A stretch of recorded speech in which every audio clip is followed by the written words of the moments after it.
My company had been a publicly traded business for only 2 years when Maya asked me for a divorce. She wanted to make her relationship with Alex official. Maybe it was to stop people from talking about the guy who graduated from an overseas university, worked late with her, and helped the company reach new levels of success.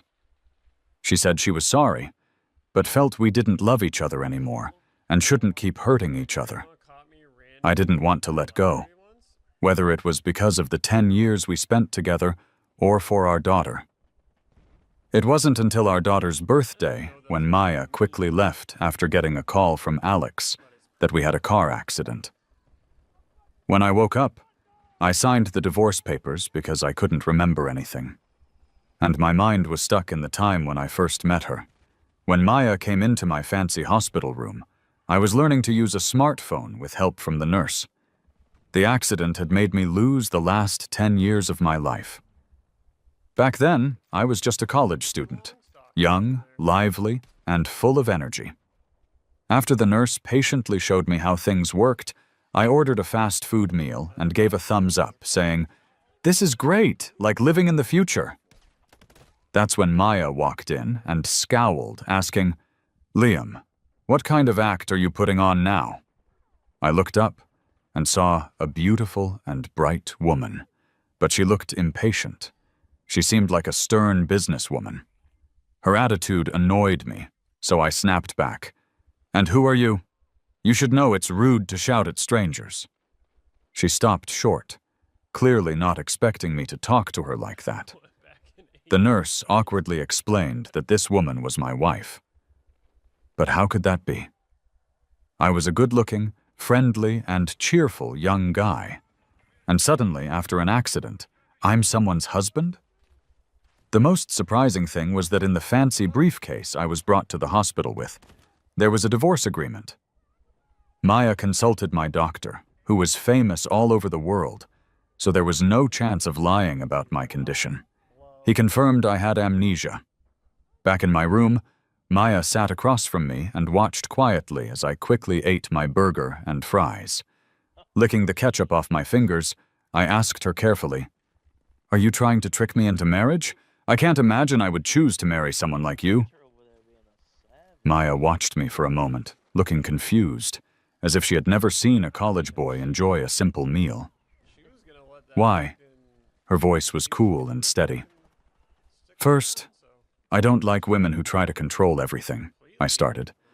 "You seem hard to deal with, and have no basic respect for people, let alone your husband." Saying husband made me feel a sudden twinge of embarrassment.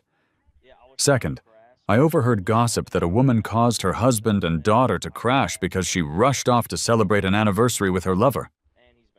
I joined in with the criticism before realizing I was that poor husband. Maya's lips tightened, but she didn't show any feeling. "You really think that?" "Of course," I said. "I thought I'd marry someone like Sarah." Maya's face grew dark. Sarah was the debate team leader. Pretty, smart, and strong. Mentioning another woman made Maya's face darken. Besides losing my memory, my leg had a minor fracture. No big deal. I could still make it to the government office in a wheelchair.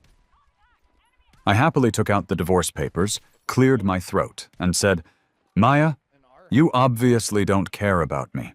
You must be eager to get divorced, but there's one condition." Maya's expression relaxed a bit, and she said patiently, "Go on." "The agreement says I get the house in the city center and $10 million in cash, and you want the option to buy my 15% of company shares at market price. Fine by me. But I don't want custody of our daughter." Maya's eyes sharpened, and her voice turned cold. "Don't forget, custody and shares were the things you worked hard for, refusing to let go." Stretching, I replied casually, "I don't know how I ended up being a resentful husband, but my memories are from my freshman year. I'm excited about the new world. Plus, I can barely take care of myself, let alone be a dad." Maya almost laughed in frustration. "Liam, if Carrie knew you were treating her this way, she'd cry again." "Who cries more remains to be seen," I said, full of confidence, remembering the time when Liam would run to her for kisses, the time she loved him the most. Back then, I wasn't the annoying husband who constantly worried about our daughter and almost died from always checking in. Maya tore up the signed divorce agreement, saying she'd write a new one. I ignored her and turned on the TV. I didn't want to wake up as someone old-fashioned, a leftover from the past. Unexpectedly, Maya came back, pulling a 5-year-old girl behind her. "Daddy!" she cried desperately, her little hair bouncing as she ran to me, tears filling her eyes. Even though I was warned, a part of me struggled to accept it. What teenager becomes a dad so easily? I smiled awkwardly at the girl. "You're Carrie?" "Daddy, you really don't remember me?" she sniffled, and I sighed helplessly, which made her cry even more. Maya didn't take her eyes off my face, as if checking to see if I was pretending. To her, our bond was supposed to be stronger than memory loss. Everyone else could be forgotten, but not the child I nearly died for. On the day Carrie was born, I was with Maya, helping her with clients. She was in a difficult situation, forced to drink, and almost taken advantage of. I fought, got stabbed, and went into shock. That trauma made Maya go into labor early. When I woke up, doctors said my injuries that night meant I'd have lasting health issues. Carrie's custody became Maya's bargaining chip. She agreed to give me custody if I gave up company shares. Now I want nothing, but here she was, showing me Carrie. Why? Was it to get her out of the way for her boyfriend? I really enjoy spending time with Carrie. She's such a good kid, even feeding me apple slices the caregiver cut up. She says I've become more fun, not as sad as before, always frowning. I'm a little curious. "Carrie, what was Dad like before?" Her tiny hand cupped my face. "Dad was good to me back then, too, but he always sighed in his study and rarely smiled at Mom." Well, when you find out your partner is cheating, even a good person can't smile through that. People are complicated, but Maya has moved on. Why can't I let it go? People are complicated, I guess. The person I was 10 years ago couldn't see who I'd be today. Maya drove her fancy car to pick up Carrie and me. She won't sign the divorce papers. She says she's worried I'd regain my memories and cause trouble. Who picks up something once it's thrown out? Maya carried a sleeping Carrie with one arm and my change of clothes with the other. "You don't want custody, but Carrie can't be without you." I limped behind her on crutches. When we got inside, I was surprised. The house was exactly my style, cozy and comfortable, but it was 300 square meters. Imagine the prices near downtown. Maya watched my reaction closely, with a small smile.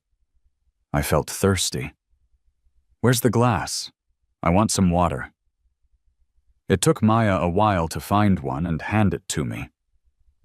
I joked, "Seems like you hardly come home, huh? Not familiar at all." She looked at me quietly with no visible emotion, but someone was showing signs of impatience. As Maya awkwardly washed Carrie's hair, her phone rang. I glanced at it, curious. "Who's Alex? Should you get that?" The phone kept ringing. Maya's calm expression finally cracked. She spat out, "No need." I went back to the living room, opened a bag of chips, and put my feet on the couch to watch TV. Around 10 o'clock, the doorbell rang. A man in a black sweater and gold glasses showed up, looking exactly like a wealthy professional. "Who are you?" He ignored me. "Where's Maya?" "Putting Carrie to bed." He walked in with his polished shoes.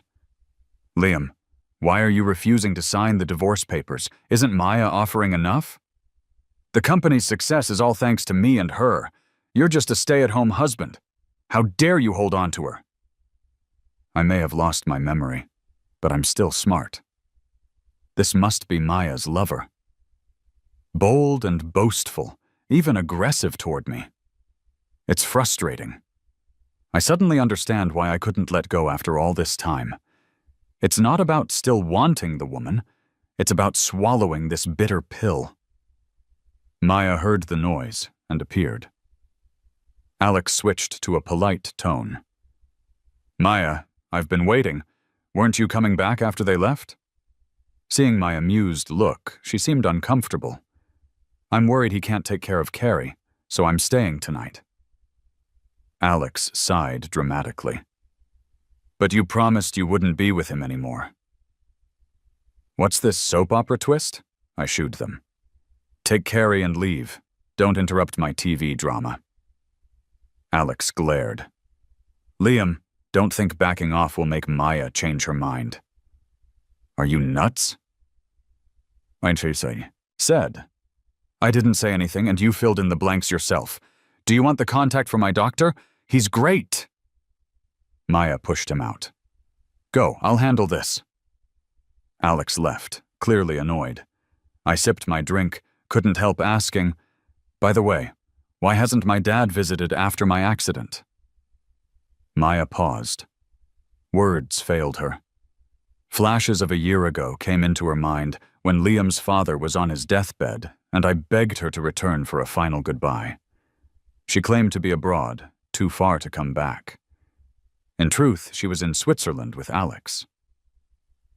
Liam. Her voice now held a strange mix of sympathy and regret. Goosebumps rose. It must be because of how bad things are between us. Promise to stay calm after hearing this. Dread lurked in my chest. Spit it out. Don't scare me. He passed a year ago. I stumbled, the glass slipping from my grip and shattering. No way. Tears blurred my vision as I desperately looked for his number. Surely he was relaxing in the countryside, gardening, sipping afternoon tea. The number was no longer valid. Tears poured. Like a sky with endless holes, I couldn't patch it up. Since childhood, it was just me and Dad.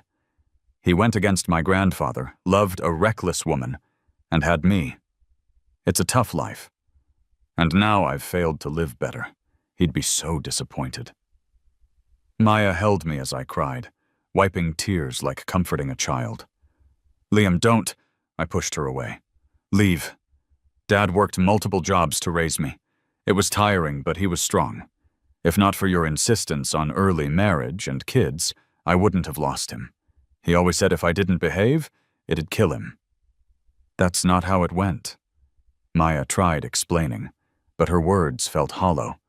She pursued me in college, rushed to marry post-graduation, and convinced me to have a kid for my sick parents. In the end, she left me for another. All those forgotten pieces of memory resurfaced, along with my guilt for Dad, crashing into Maya's mind. I remembered my reason for refusing to divorce before I lost my memory was wanting to keep a family whole for Carrie, not wanting her to grow up broken. Back then, Maya scoffed. Coldly, she said, Liam, falling out of love means just that. I'll compensate you well. Don't drag the kid into this. Until now, my mind drifts back to 10 years ago. I still remember how my dad taught me, and I'm convinced that going against his advice led to this tragedy. Maya finally realized that the deep-rooted beliefs from her family couldn't be fixed with money. When the sun came up, I woke up. Maya took Carrie to kindergarten and came back with a basket of dumplings. My heart ached for a moment. It was my dad's favorite food. I finally calmed down and told her, let's get the divorce sorted out soon.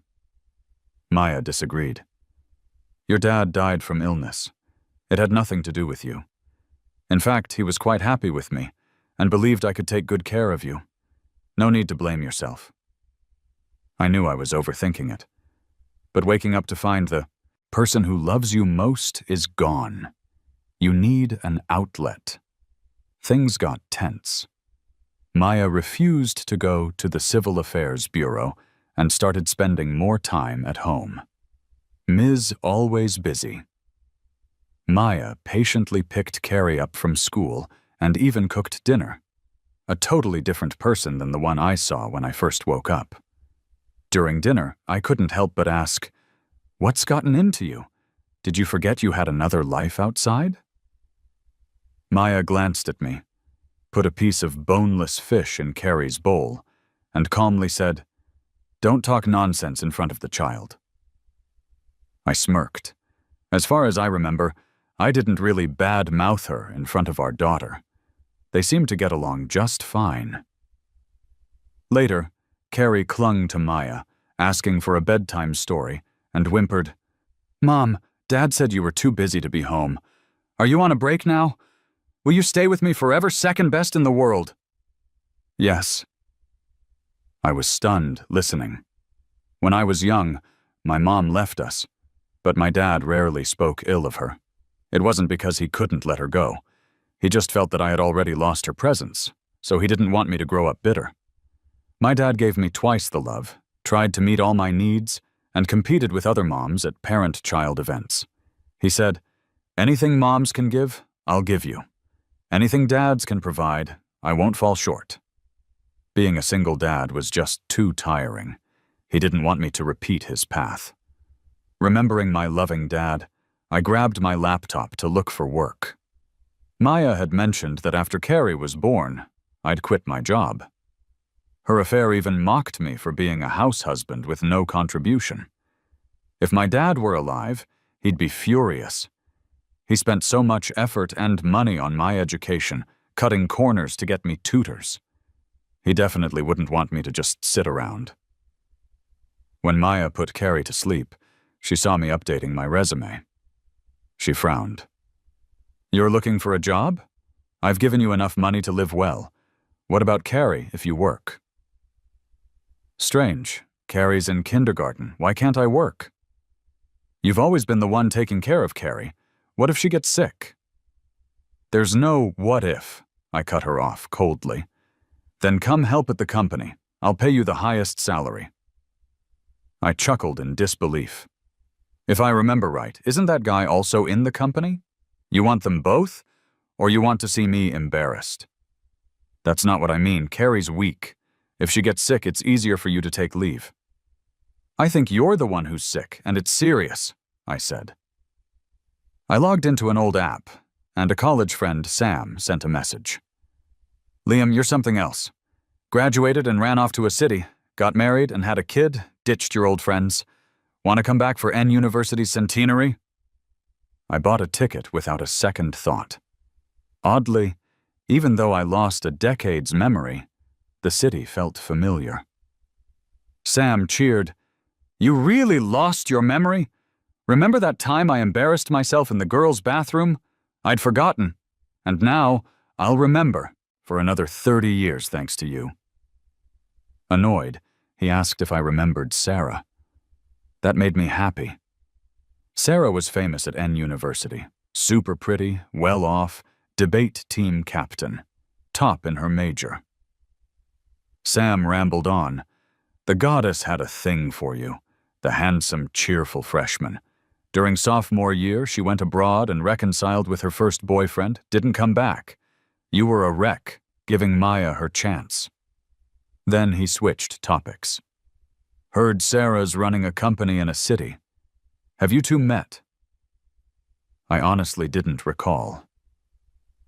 At N University's auditorium, Sarah, an outstanding alumna, donated $10 million to the school. She spoke clearly on stage. I stared for ages until her sharp features matched that girl in my memories. A smile crept onto my face. Those were romantic teenage days. Maya wasn't in my life back then. "Long time no see," Sarah approached, warm smile intact, and we took a stroll around campus. In my mind surfaced the image of a cool, composed scholar, dazzling during debate. Back then, I'd boldly cheer for Sarah from the sidelines. I thought she might like me a little too, but then our youth slipped by. Sarah, with a deep look, asked, "Liam, you lost your memory?" "How'd you know?" Her family was from a city, she heard through the grapevine. Feeling awkward, I asked if she knew I was married with a daughter. Her voice stiffened momentarily before she softly continued. "I heard you're job hunting?" "Yeah, back then I thought your talents shouldn't just fade away within a family, especially since I got into N University as the 5th top scorer in the city. Why not give my company a go? But I've forgotten so much. No worries, I'll teach you." Returning to my alma mater didn't recover memories, but did reconnect me with friends. Sam dragged me into our old dorm group chat. They joked, "Liam, after getting married, you let go of so much." The former sunshine of our group had become someone new, focused entirely on Carrie. In the chat group, they'd talk about promotions and raises. Meanwhile, I was busy changing my daughter's diapers, making baby food, and comforting Maya's struggles with her startup. Then one day, I left the group. Time and distance caused me to drift apart from my old friends. Listening to my roommates complain, I'd laugh at myself. Maybe someone put a spell on me back then. Sarah sent over some materials for me to get familiar with the company. I pulled out my senior year mindset and studied hard. Luckily, the knowledge I learned isn't like simple memories. It stays firmly rooted in my brain. I started learning how to do in-depth industry reports and studied the impact of current policies. Whenever I didn't understand something, Sarah would help immediately, letting me use any resources I needed. She told me not to rush, and that with my learning ability, I'd get great results if I just took it step by step. I quickly got into the groove and started handling significant work at the company. In contrast was Maya's attitude. She initially scoffed, thinking it would be hard for me to make the transition, but eventually she came around. Of course, Maya has more than one household to manage, so she can't personally take care of our daughter all the time. She hired a nanny and even interviewed a professional child-rearing specialist. Carrie is quite good. She sees me working hard and doesn't fuss. She says she likes the new me more. Dad smiles a lot more now and looks even more handsome. In the past, my wardrobe was mostly casual sportswear and matching outfits with Carrie. Now, since I often meet clients, I can't embarrass Sarah too much. One day, Maya called and harshly scolded me. "Liam, you know Carrie has severe allergies. How could you give her candy with sesame in it? You're such a failure as a dad, risking our daughter's life, needing emergency help in the hospital." These days, I've been working overtime, often with snacks to stay awake. Thinking of the candy I hastily put in Carrie's bag in the morning that indeed had sesame filling, my heart felt a tight grip. But Maya's attitude was too harsh. I retorted out of grievance. "Why are you yelling? I forgot all the foods our daughter is allergic to. You're her mom. You only mentioned she can't have egg proteins or seafood, so how would I know nuts are a problem too?" Maya paused. She was very anxious. The child specialist called, saying that Carrie had blotchy red spots all over and couldn't stop having diarrhea, even having difficulty breathing. Maya's first reaction was that it was my fault for not looking after our daughter properly. She forgot that initially, Carrie was allergic to seafood, eggs, and dairy, so her meals had to be specially prepared. I stayed home to carefully plan her nutritious meals, because hiring someone wasn't reassuring. Day after day, I was caught up in the kitchen, preparing meals for both our daughter and my wife. It's been a long time since Maya heard about allergies.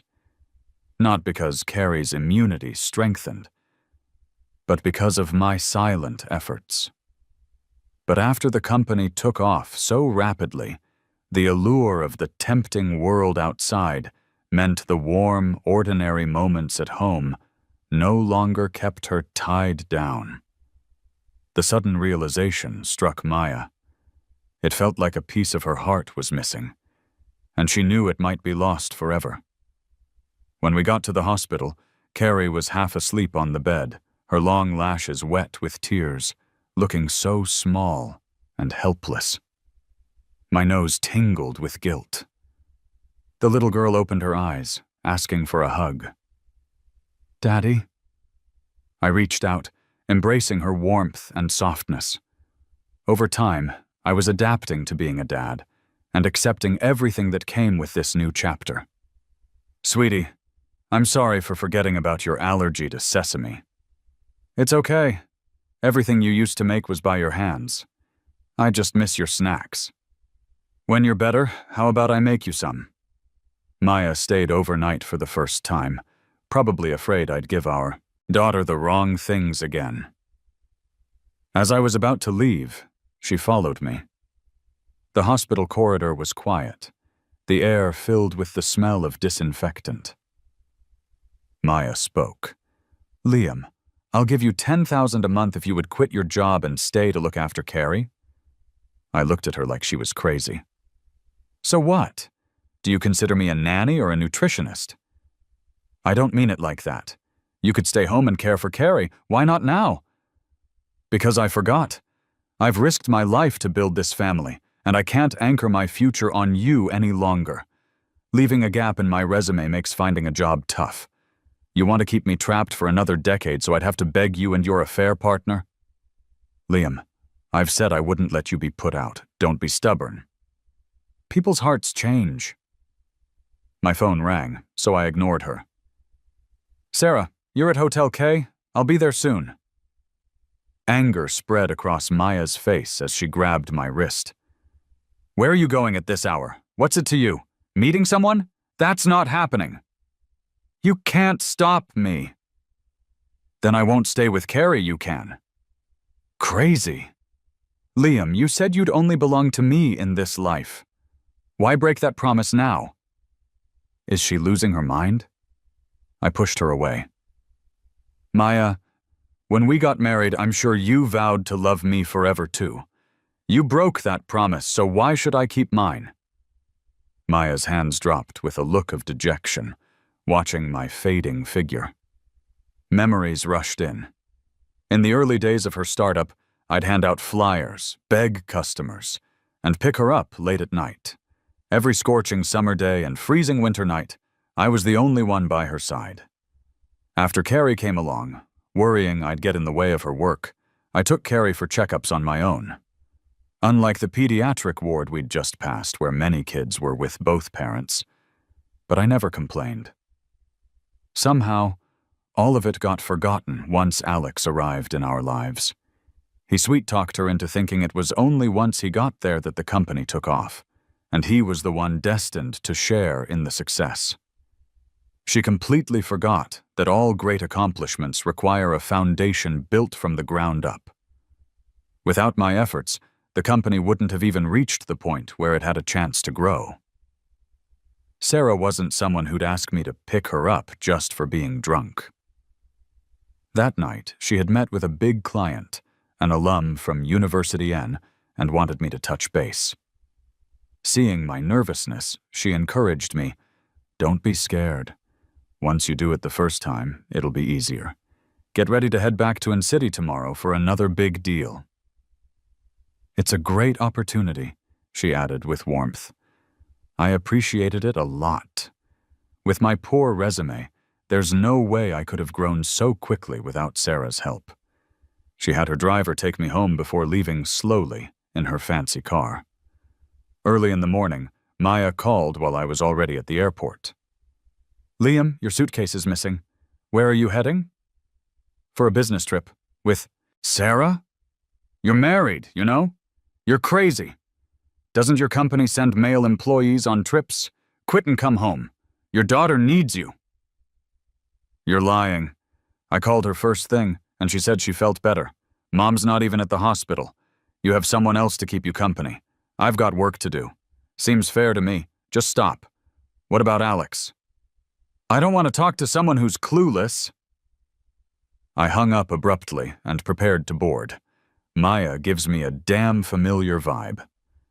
At first, her and Alex weren't that close, but I was hell-bent on thinking the new overseas-educated male employee was trouble and wanted him out of the company. Alex, always trying to justify himself, said he didn't mind being misunderstood as long as the company was okay. I gotta admit, Alex was impressive back then. He was charming, sweet-talking, and much more appealing than my grumpy husband at home. Maya and he eventually ended up in bed after some chats. When I called to check in, all I got was impatient excuses. Maya never thought that one day I'd stop fussing over her being at Alex's place. I even let other men enter our lives. Maya was frustrated by my possessiveness. Arriving at the hotel, it wasn't just me and Sarah. A core team was with us. We discussed passionately like those college debate days. 10 years later, Sarah was wearing a perfectly tailored suit.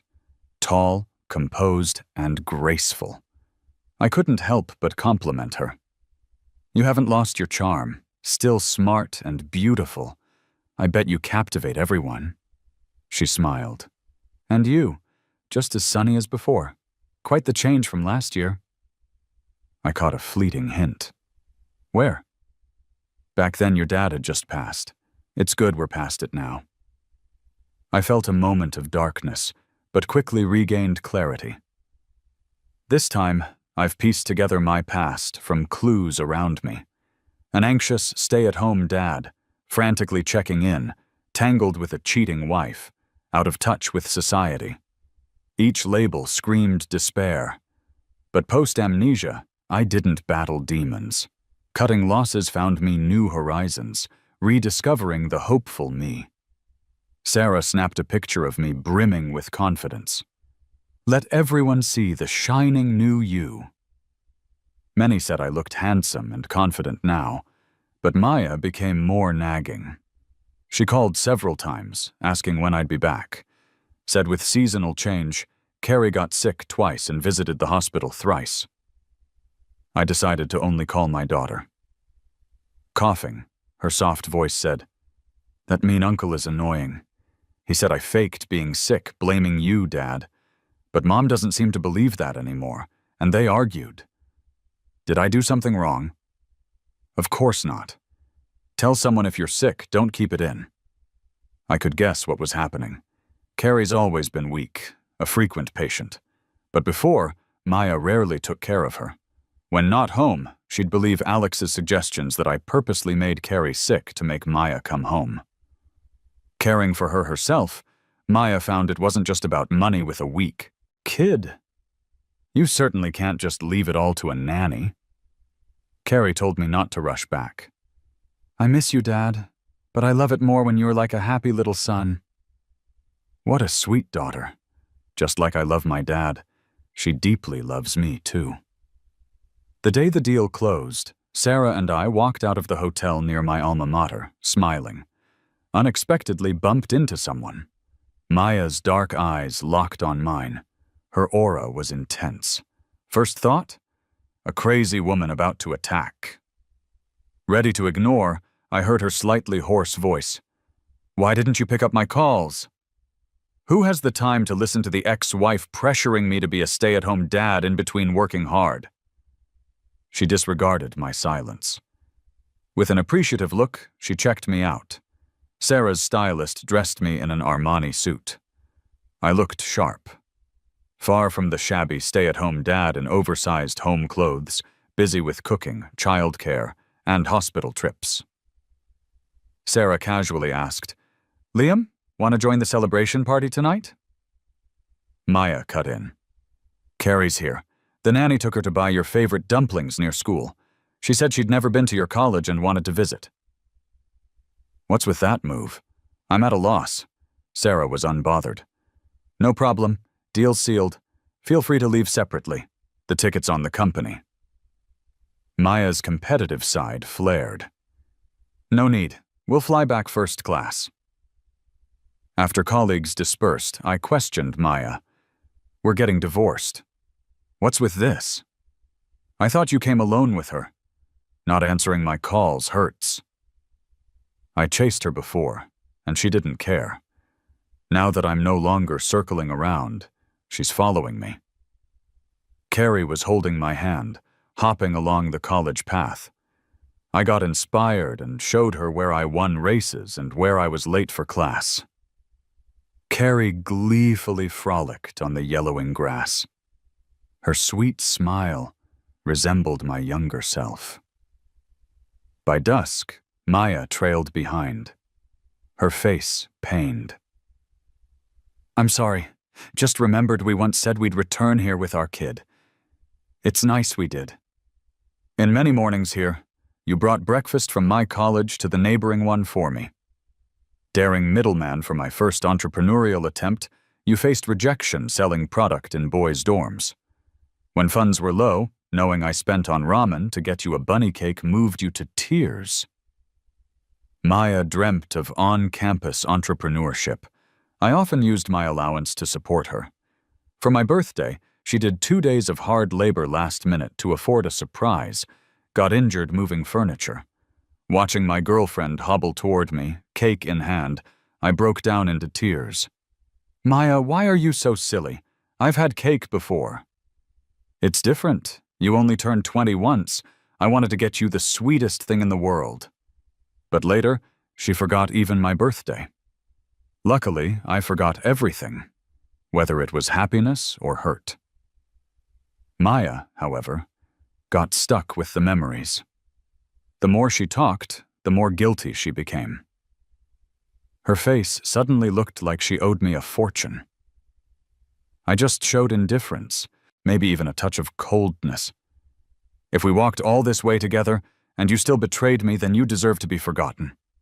Maya was stunned. Her apologies were hitting a wall, not making a dent.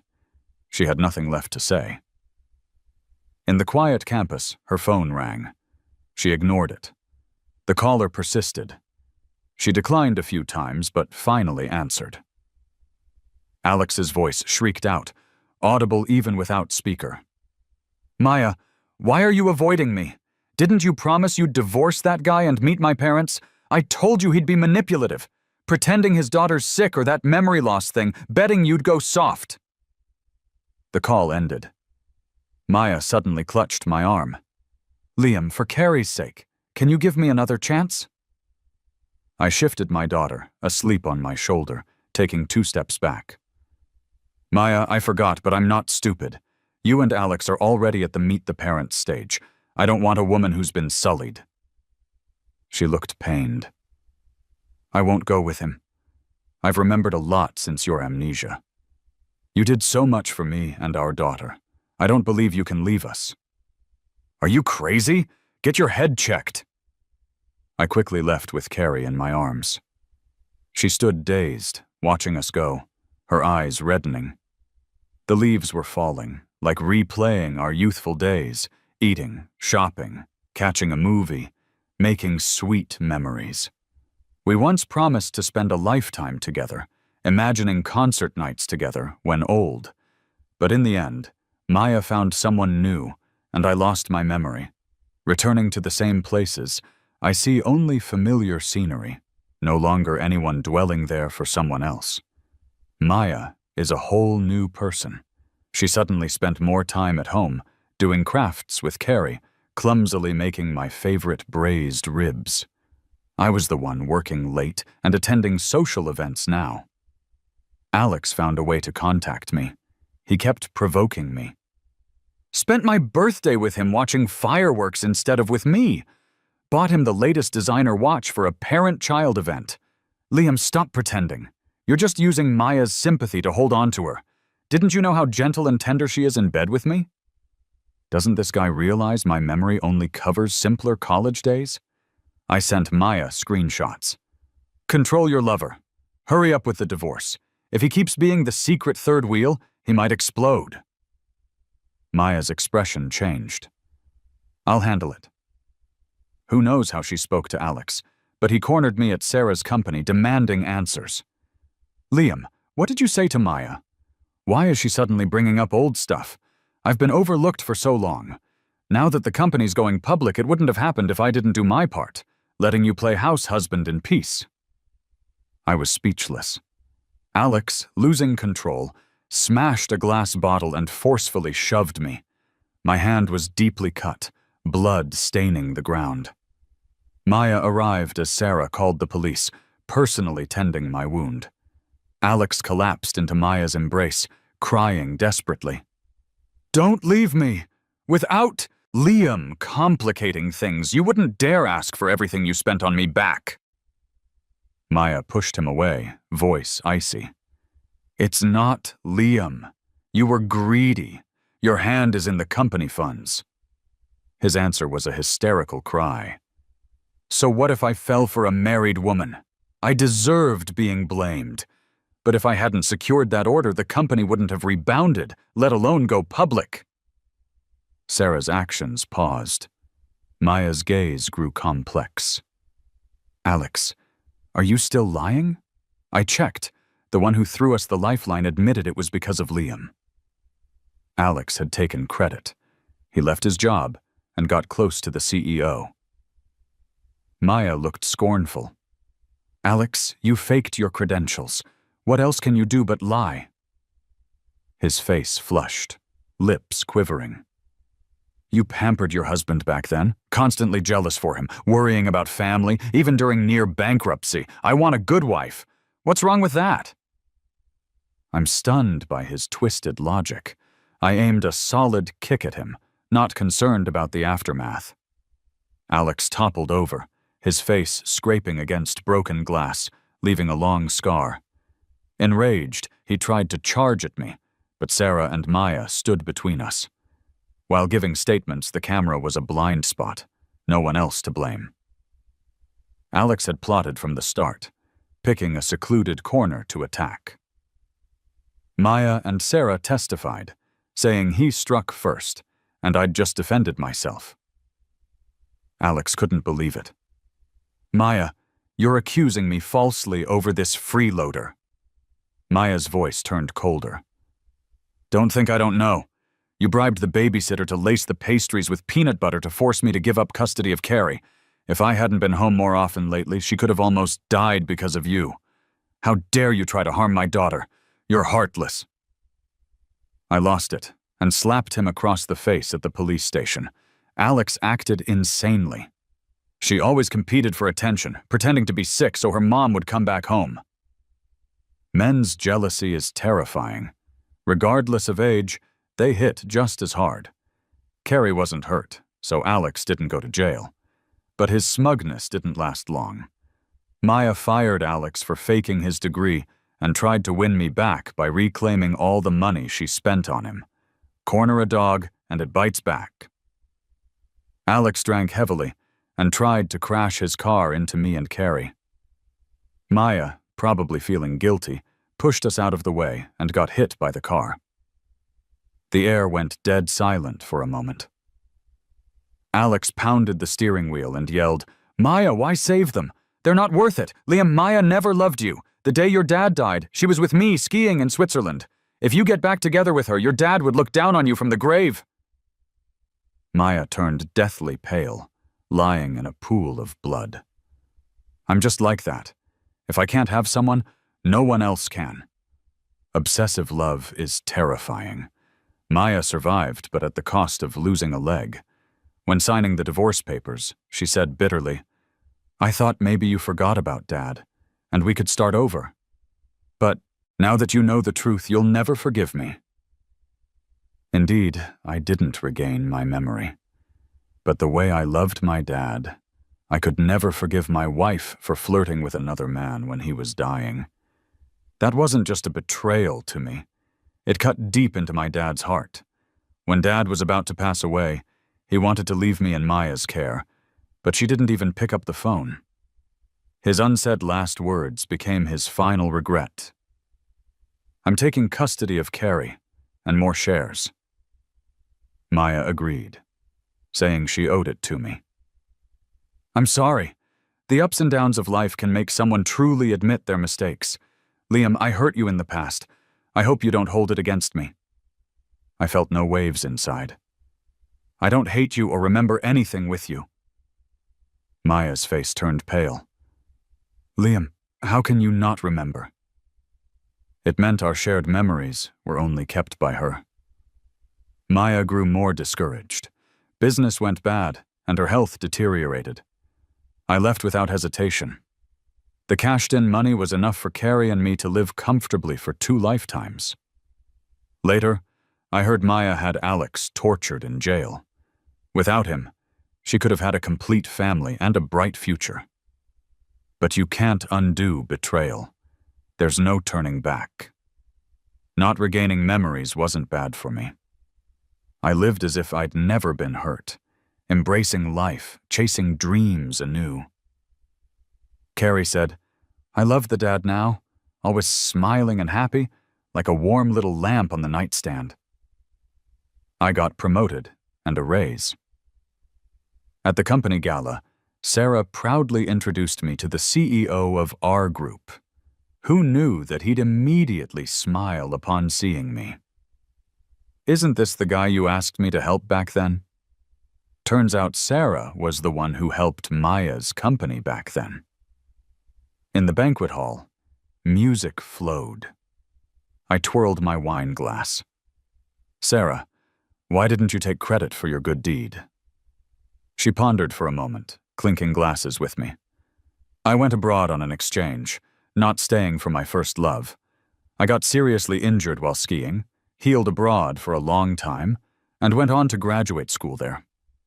When I came back, you were someone else's husband, so I let go. But when Maya's company faced a crisis, I saw you swallowing your pride, holding your child, and asking for help. I couldn't stand by. At the time, Sarah knew Maya was jealous. To keep peace between us, she asked her friend to help. Her friend was often abroad, leaving Alex with an opportunity. Snowflakes fell gently as Sarah confessed to me, but I hesitated. You're so amazing, I said something about but I'm Simon divorced with a earlier. kid. Her Probably just, eyes like, reddened she, slightly. Kind of sucks. Liam, since I nearly died back then, I I said realized something life about is him earlier, unpredictable. and You have to I cherish knew what's in his front of you. Spidey senses Sarah's were slightly trembling voice, warm and raspy, drifted into my ears. We walked hand in hand in the snow. I heard a child reciting, "Snowfall heavy, the chill deeper. May you have clothes to wear in the cold, warmth in your heart. May you meet someone special, fill your life with joy, and enjoy a peaceful life together." The sands. Beautiful spring of tomorrow will surely arrive as expected, with all the warmth I don't know of if the you world. even saw me when you streamed earlier. I popped in right, I think, as you ended stream.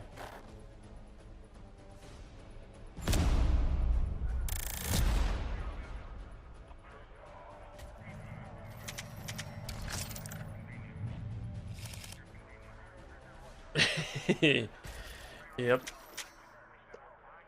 Full bladder, but nay, I came here. Yes, 12 minutes late. 12 minutes late? What are you talking about? 12 minutes late. 5.5 hours minutes late. What are you talking about? Yeah, this is 5 hours and 40 minutes.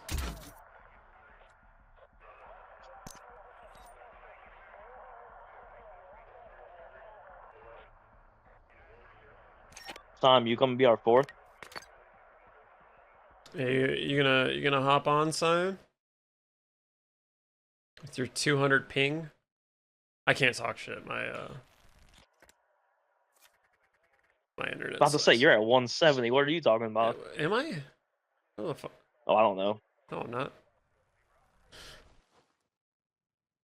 Deuces, sir. You leaving already? All right, James. Thanks for stopping in. Are you coming game with us, Simon? Fourth? Fourth what? Fourth player. It's his bedtime. He's got to wait for the nurse to come in and change the bedpan and everything, and then he can hop on.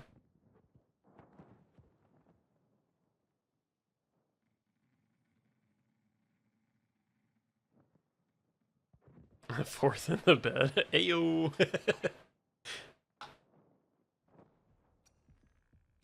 Na, na, na, na, na.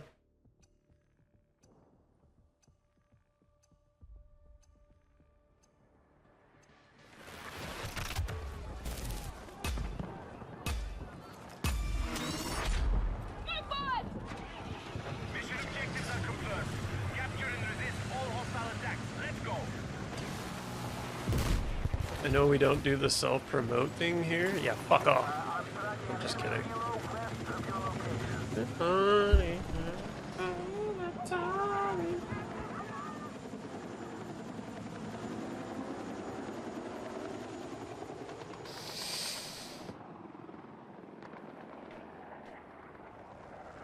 Objective marked. Monster, I'll take out their LB, Okay. but I am hurting.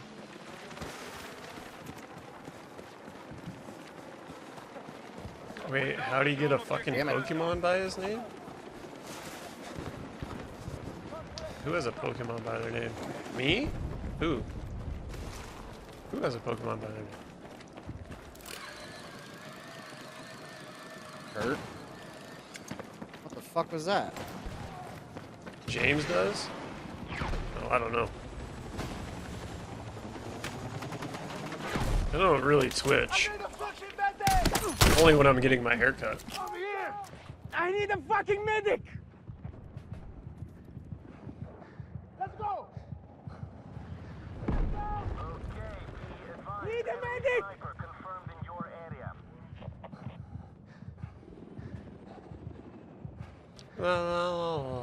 Fuck medic. Be advised, enemy attack is underway on Delta. God. Dude. Fuck me. I'm fucking hit. We're engaging objective Charlie. Because Fucking Wara's 19 things, people I there, have they're two IFB on fucking outstanding C. meat stick clips on my Discord.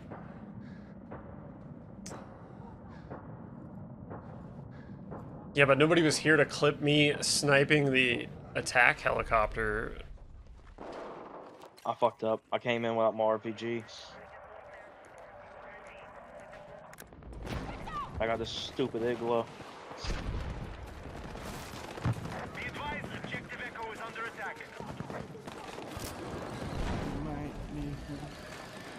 We are targeting Charlie.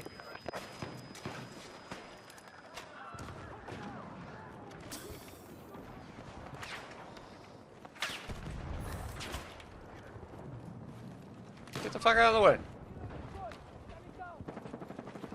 Keep up the work. Our troops have secured more objectives.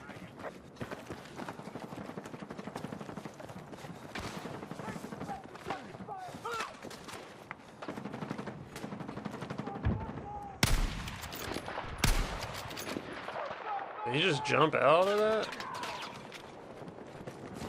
God damn it.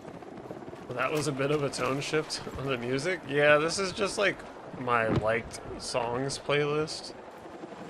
All right, I So if I just successfully maybe add it to a playlist. got their little then- bird.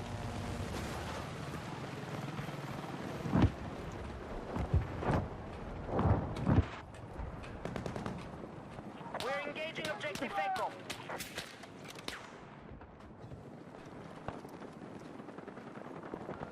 Where'd he go? Oh, somebody else. Bravo has been neutralized. The song is about teen angst, but faster.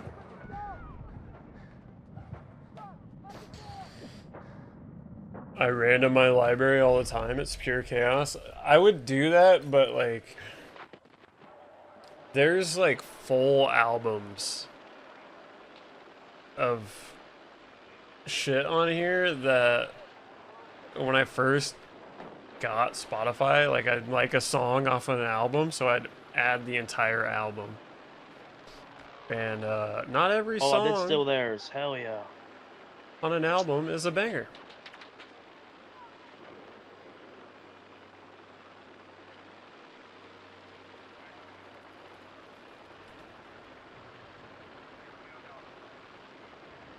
We need to defend the marked objective.